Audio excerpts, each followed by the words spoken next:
Assalamualaikum warahmatullahi wabarakatuh. Hai adik-adik, berjumpa lagi dengan kakak di channel Meta Melinda.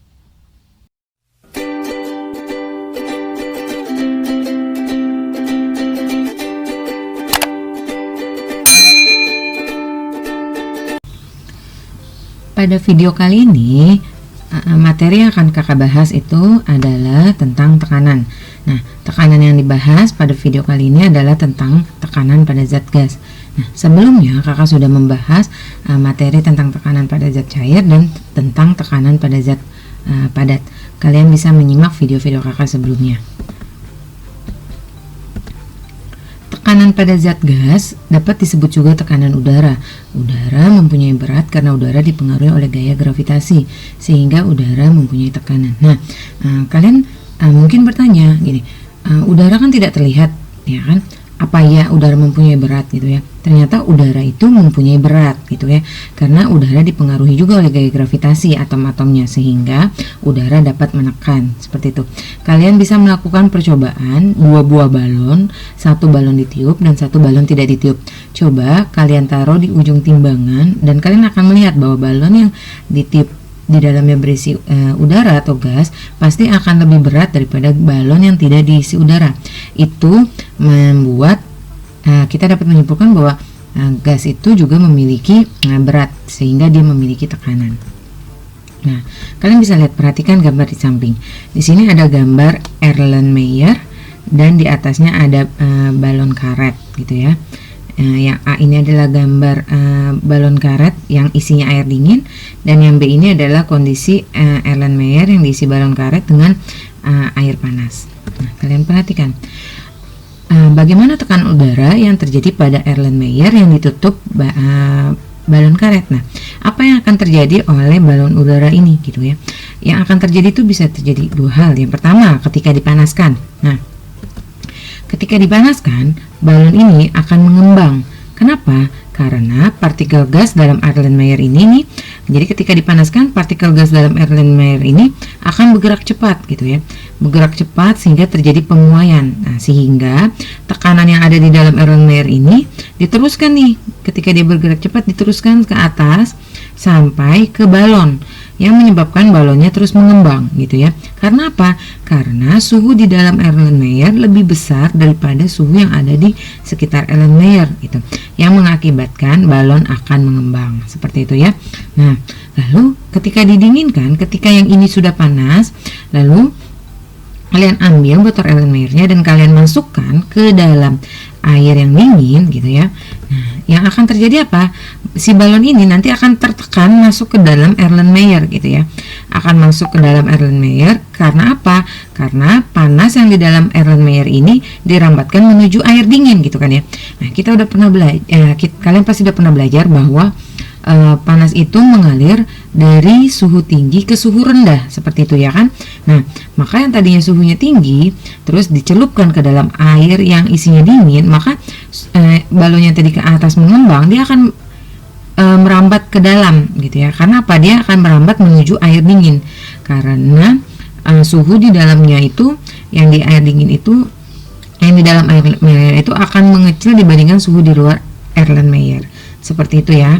Nah, ini adalah salah satu contoh bahwa udara itu memiliki tekanan. Ada juga contoh-contoh yang seperti kalian mimisan. Nah, kalau kalian mimisan, itu contoh juga bahwa itu adanya tekanan udara di antara hidung kalian dan pembuluh-pembuluh darah yang menyebabkan kalian mimisan. Nah, ketika kalian mimisan, apa yang harus kalian lakukan itu seharusnya tidak menegakkan kepala ke atas, tapi justru menundukkan kepala ke bawah agar mimisannya terhenti gitu ya, dengan memegang hidung seperti itu ya.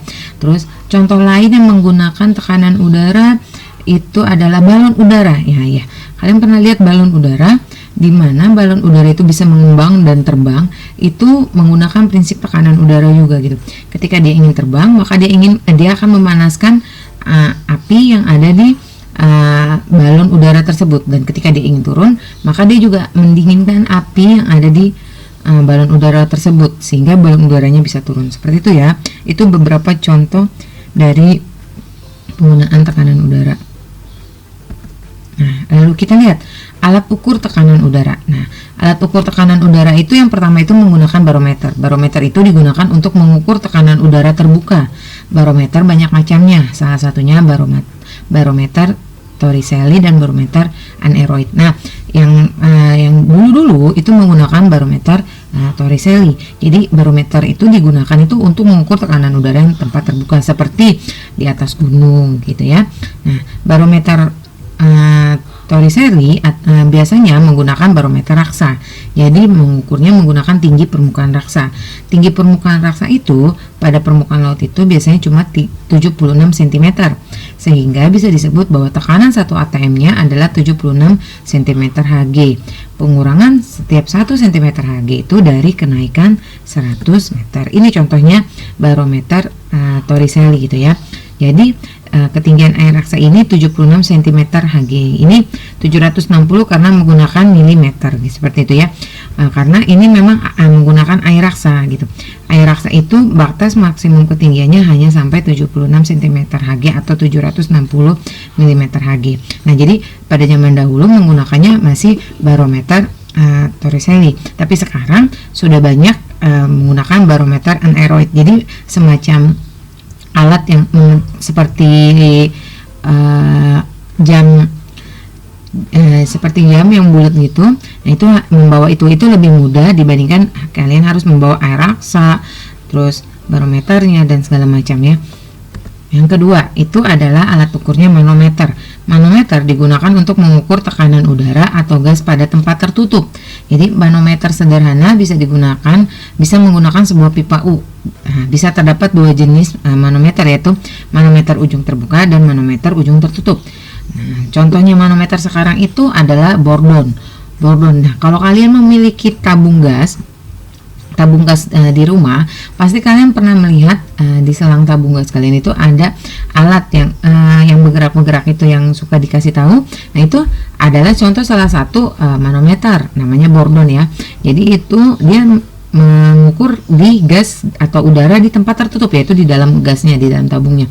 Nah, itu dia untuk mengukurnya, dia menggunakan seperti itu, namanya Bourdon kalau zaman sekarang. Nah, ini adalah contoh manometer terbuka dan manometer tertutup seperti ini ya. Jadi nanti mengukurnya dilihat dari ketinggiannya gitu ya. Jadi awalnya dia hanya sebuah garis yang sama. Ini batasannya. Nih, batasannya ini sama. Lalu nanti ada ketika dikasih tekanan dari sini, kasih tekanan seperti ini. Ya, nanti tekanan ini akan mengalir, yang menyebabkan dia bertambah tinggi. Nah, ketinggian ini yang akan nanti diukur berapa tekanan yang terjadi, seperti itu ya. Perbedaan ketinggian ini yang membuat dia bisa mengukur si tekanan udara tersebut gitu ya.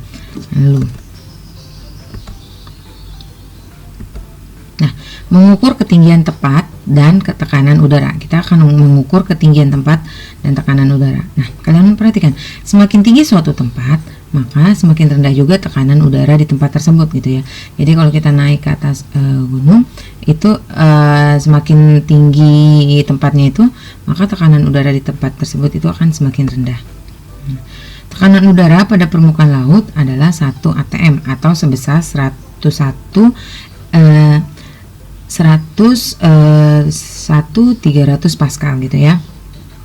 100.300 Pascal atau 1 atm-nya sama dengan 76 cm lagi. Nah, tadi seperti yang dijelaskan tadi nih, 1 atm-nya sama dengan 76 cm lagi. Kenapa? Karena masih menggunakan barometer, yang dimana barometer itu memakai air raksa gitu ya, dan air raksa ketinggiannya adalah 76 cm Hg. Nah, untuk ketinggian sebesar 100 meter, maka tekanan udara akan berkurang sebesar 1 cm Hg, sehingga memiliki rumus. Nah, kalian lihat, ini ada rumusnya, di mana ketinggian H itu akan sama dengan tekanan udara awal dikurangi tekanan udara yang pada ketinggian tertentu dibagi 1 cm Hg dikali 100 meter, atau sebenarnya sama, perbedaannya hanya di sini nih, yang ini 10 meter dan yang ini 100 meter. Nah, jadi nanti kalau ketika soalnya menggunakan cm Hg, kalian pakai ini yang pakai 100 meter gitu ya. Tapi ketika nanti soalnya menggunakan 1 mm Hg, maka kalian kalinya pakai 10 meter seperti itu ya. Kita lihat keterangannya. H itu ketinggian, P0 itu adalah tekanan awal, atau tekanan standarnya. pH itu adalah tekanan air atau tekanan pada ketinggian H gitu ya. Kita lihat contoh soalnya. Nah, tekanan udara di kota Ambarawa adalah 71 cm Hg. Maka tinggi kota Ambarawa di atas permukaan laut adalah, kita lihat apa yang diketahui. Yang diketahui pertama adalah tekanan pada ketinggian tertentu, yaitu 71 cm Hg gitu kan ya. Lalu ya, kita sudah tahu bahwa kita memiliki tekanan awal, yaitu karena kita mengukurnya menggunakan barometer, maka kita pakai tekanan awalnya itu adalah 76 cm Hg seperti ini ya. Lalu yang ditanya itu adalah H, ketinggiannya. Lalu kita jawab, kita masukkan dulu rumusnya. H sama dengan P0 dikurangi PH per, karena di sini pakai cm Hg, maka per 1 cm Hg dikali 100 meter.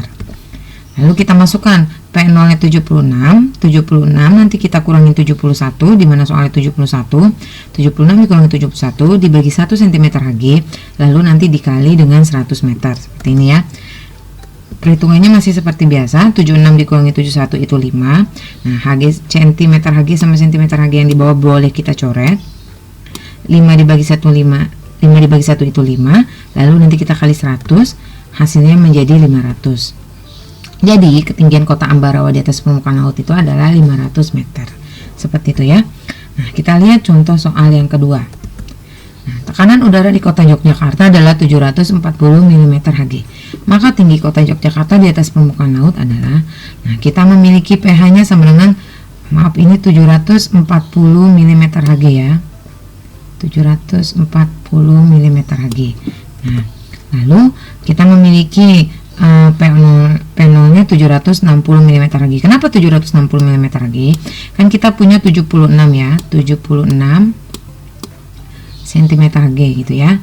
Nah, 76 cm ke milimeter kan turun 1, maka kita rubah yang tadinya cm, kita ubah menjadi milimeter gitu ya. Nah, tuh milimeter menjadi 760 mm Hg. Nah, yang ditanya adalah H. Kita masukkan rumusnya, karena kita menggunakan milimeter Hg, maka di sini bukan dikali 100 tapi dikali 10 meter. Lalu kita masukkan angkanya, 760 mm Hg dikurangin 740 mm Hg per 1 mm Hg dikali 10 meter. Seperti ini ya. Lalu kita kerjakan seperti biasa, 760 dikurangi 740 itu sama dengan 20 mm Hg per 20 mm Hg ini bisa dicoret ya. Sisa 20 per 1 sama dengan 20, lalu kita kali 10, maka hasilnya 200 meter. Jadi ketinggian kota Yogyakarta di atas permukaan laut adalah 200 meter. Seperti itu. Nah, kita lihat contoh soal yang ketiga. Barometer dibawa ke suatu tempat dengan ketinggian 1200 di atas permukaan laut. Berapakah tekanan ketinggian kolam raksa pada barometer tersebut? Kalau kita lihat. Nah, sekarang justru yang diketahui adalah hanya diketahui 1200 meter. Nah, kita punya P0 nya ya, jangan lupa 76 cm Hg. Lalu yang ditanya berapa tekanan pada ketinggian kolam raksa barometer tersebut gitu ya. Nah, kita jawab. Kita masukkan dulu rumusnya. Dimana H sama dengan P0 dikurangin PH per 1 cm Hg dikali 100 meter, karena kita pakainya cm Hg di sini gitu ya. Nah, lalu kita masukkan angkanya. H-nya tadi ketahui 1200, 76 cm dikurangi pH yang belum diketahui yang mau kita cari per 1 cm Hg dikali 100 meter gitu ya. Nah, ini kita kerjakannya bagaimana cara mengerjakannya? Kalian lihat, ini sama ini boleh dicoret. Karena ini sama-sama perkalian nih. Nah, ketika pindah ruas kan nanti dibagi, berarti sama-sama bisa dibagi 100. 12.000 dibagi 100 itu sisa 12. Nah, 100 dibagi 100 itu nanti ini sisa 1 gitu kan ya. Nah, nanti sisa ini jadi 12. Nah, ini kan per 1 habis ya. Kalau per 1 itu kan sama, berarti tinggal 76 cm Hg dikurangin pH-nya. Lalu pH-nya pindah ruas, 12-nya pindah ruas. Jadi nanti tinggal 76 dikurangi 12 seperti ini. Jadi pH-nya sama dengan 64. Jadi tekanan ketinggian kolam raksa pada barometer adalah 64 cm Hg.